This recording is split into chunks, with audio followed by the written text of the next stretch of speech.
Welcome back to Cards and Comics. Today, I'm going to be talking about Hall of Fame baseball rookie cards from the 1960s. And I'm going to be doing a year-over-year price comparison. So this will be 2021 versus 2022 pricing for PSA 6, 7, and 8 Hall of Fame rookie cards. We're going to look at every Hall of Fame rookie card and see what trends and how they've been doing. And basically, I'm going to combine them all into one kind of index just to see how, if you were to purchase every Hall of Fame rookie card from the 60s, would you have made money between 2021 and 2022? And is it, going up and down, and how do the grades compare? Now, I know a lot of people would want me to look at SGC and other grading companies. I'm going to do that video a little later. I'm going to try to do it a little more fun because everyone's very uptight about PSA and SGC pricing. So I want to do that video and make it a little fun. So going into the price comparison. So I did a summary chart. We'll go into that right now. So this is every Hall of Famer in average price around this time last year and current price this year. So current price, I'm averaging the last 4, 5, 6 auctions together, depending how far apart they are, So it's close.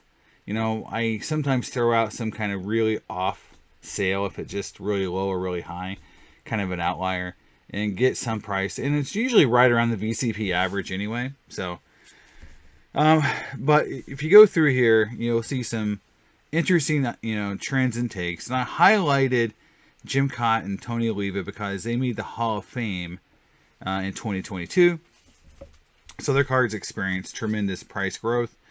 So the idea that the Hall of Fame doesn't affect pricing, to me, doesn't really hold water because this kind of trend happens every time a player makes a Hall of Fame, especially if they were, let's say not on the, if they were a Veterans Committee pick or they took forever to get in. Sometimes the prices are very flattened because people don't know if they're going to get in or not. And then when they finally do, like, trying to think of, like Ted, Ted Simmons or something like that. Like that was kind of surprising. The prices go really up really quickly because he wasn't really priced as a Hall of Famer for a lot of years. Now here you're seeing, and I'll go into more detail a little bit into some more summary slides, but you can see that a lot of cards were flat or growing, slightly in the 6th grade, and then 7 and 8, the price increases did go up based on condition, which is very similar to how it's been in the hobby for decades until the last couple years, where we saw in some years, like in 2020 to 2021, it didn't really matter what grade it was. Everything was going up like 4 or 5x. And so it didn't follow kind of like the traditional patterns where 8s, were growing faster than 7s and 7s grew faster than 6. It didn't really matter. People were just buying anything.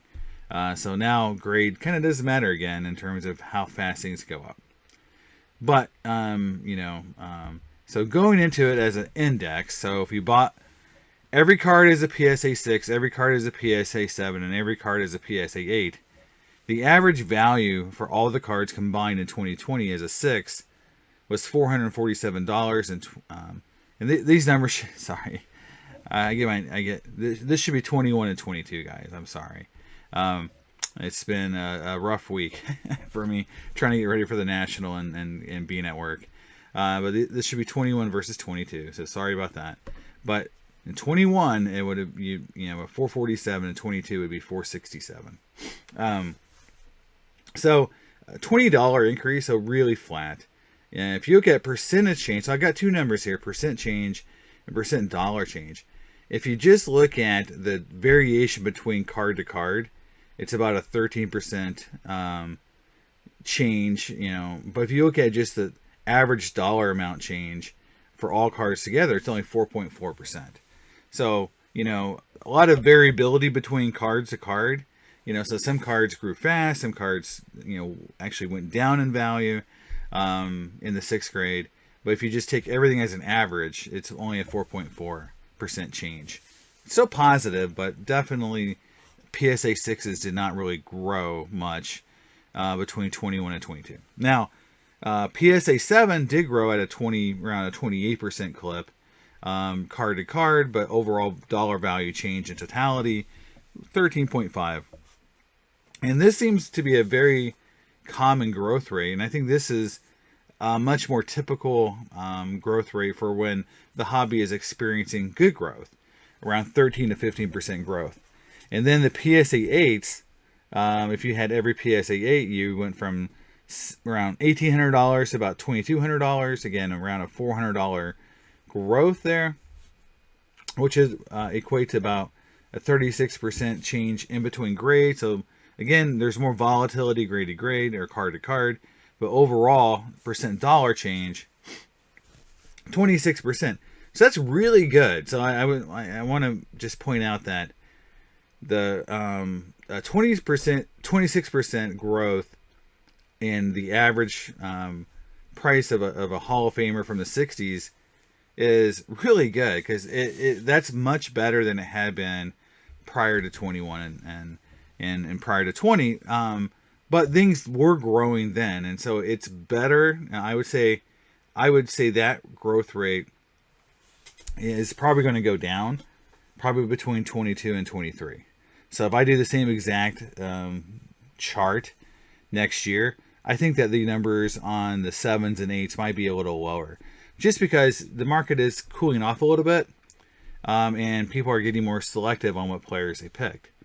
Now, if I look at player selection, the top 5 cards that increased in value, and again, between 2020 and 2021, and again, this is all grades. So, and again, I keep making mistakes here. So this is 21 and 22. If I look at these numbers, okay,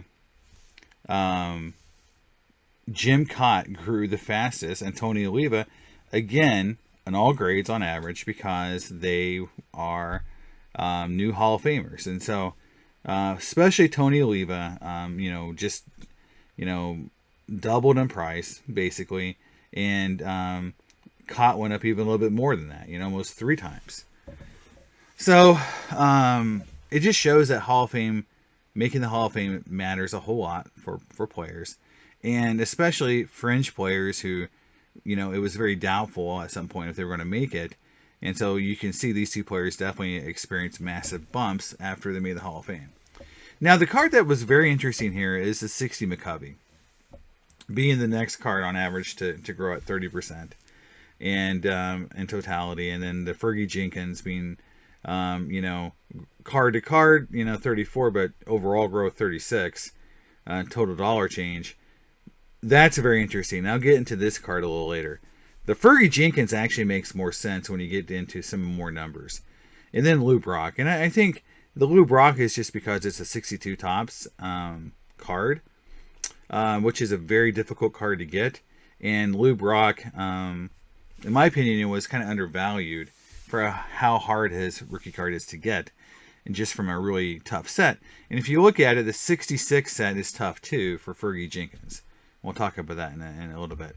Now, as far as cards that went down, and this is very interesting to me because the top 3, Fingers, Ryan, and Jackson, make sense if you look at it from availability. They have a lot of cards available in 6 to 8 grade. 68 and 69 tops are some of the easier, or for the most part, the easiest cards to find in the 60s. And it makes sense because every year, Topps kind of ramped up production on their cards, and so it makes sense that the 68, 69 set would be the easiest to find. Now, the Fingers is because when I get into later, but if you just look at Raleigh Fingers, he's one of the weakest Hall of Famers that's in the Hall of Fame in terms of WAR, in terms of just career stats. He definitely is a player that people consider to be, one of the weaker Hall of Fame members, and so his card has never been, overly expensive, and it actually went down in price overall. And so did the Nolan Ryan, and so did the Reggie Jackson. Now, I think the Nolan Ryan and Reggie Jackson also suffer from timing. They were one of those two cards in particular were some of the earliest vintage cards that took off and went way up in price between 20 and 21. Now that we're looking at 21 and 22, remember guys, this is 21 and 22 data. My chart is labeled wrong because I'm an idiot. Between 20 and 21, those cards went way up in value. They were some of the first cards that people kind of targeted. And then we saw those cards come down harder than some other cards because, again, they went up so much higher and quicker than some other Hall of Fame rookies from the 60s. So the timing effect shows that, well, yeah, they're down in price, but it's just because they went up so high that, you know, if you look year over year, they had more to drop, and they were dropping faster and quicker because they went up faster. The Sano and the Necro go into just this idea of this. For whatever reason, the Sano and Necro are just not as popular Hall of Famers. And I think it makes no sense when you really look at the stats and look at these players in general. You know, the Sano rookie card is still really cheap, in my opinion. And if you look at the average price of Phil Necro's rookie, Ron Santo's rookie, to how good a player they were, it's kind of sad because they were very good players. And we'll get into that in a minute, but Ron Santo's criminally undervalued from a WAR standpoint and from just a total player perspective. It's just people don't like his cards outside of Chicago. But when you go to Chicago, he sells really well. And I would encourage anyone who goes to the Chicago Sports Fest or when the National is there, the dealers and collectors love Ron Santo. So it's just he's a regional guy. And Phil Necro, he kind of has his idea that he played forever. That's why he made the Hall of Fame. But that's not why he made the Hall of Fame. He actually was a very good player. Now, if I look at 10 cards for a value play, right? So these are the 10 cards. So these are the 10 1960 Hall of Fame rookie cards that are under $1,000 as a PSA 8. Why am I using PSA 8? Well, that's the fastest growing.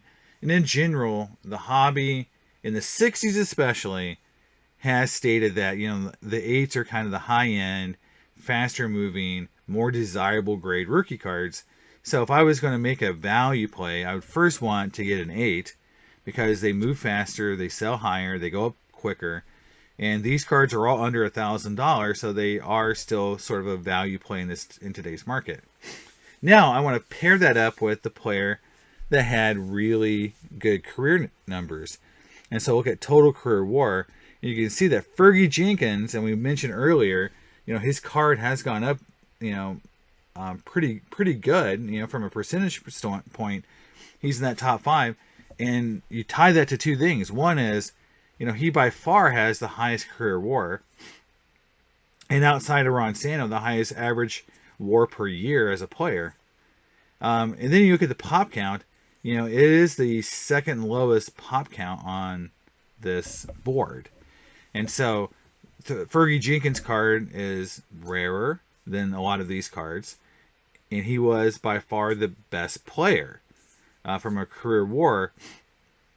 And again, that really, I think, is starting to make a difference. I think people are starting to really pay attention to who had better numbers, who was the better player, and then how hard is their card to get in the high grade condition.